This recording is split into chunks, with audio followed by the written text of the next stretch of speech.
Hello friends, welcome to Manas channel. আজ সাধারণের মধ্যে অসাধারণ চিংড়ির ঝোল বানিয়ে দেখাবো। সাধারণ এই চিংড়ির ঝোল বানাতে গেলে প্রথমেই লবণ আর হলুদ দিয়ে চিংড়িকে মেখে নেব।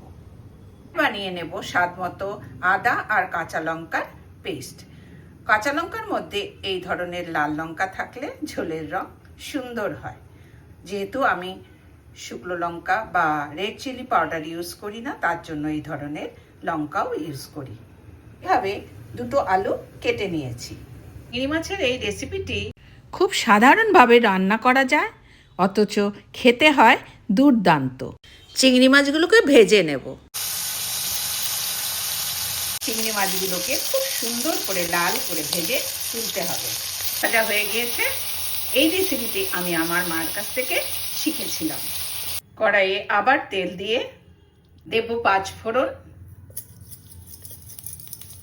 দেব তেজপাতা। এবার কাটা আলুগুলোকে ভেজে নেওয়ার জন্য তেলে দিয়ে দেব। আলুগুলোকেও খুব সুন্দর করে ভেজে নেওয়ার সময় দেব স্বাদ মতো লবণ, দেব হলুদ। সাধারণ রান্নাটি এত ভালো লাগে খেতে যে বলার নয়। ভাজা হয়ে গেলে দেব আদা লঙ্কার পেস্ট। এবারে দেব ভাজা জিরের গুঁড়ো। মশলা ভালোভাবে কষিয়ে নিয়ে দেব গরম জল পরিমাণ মতন। ঝোল ফুটে উঠলে চিংড়ি মাছ দিয়ে দেব।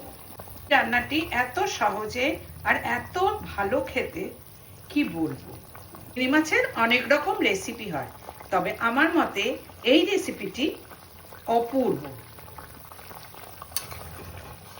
সময় লবণটা টেস্ট করে নিও। এবারে দেব সামান্য গরম মশলার গুঁড়ো, সামান্য চিনি। এটা অপশনাল, তোমরা নাও দিতে পারো। আমার চিংড়ি মাছের ঝোল রেডি।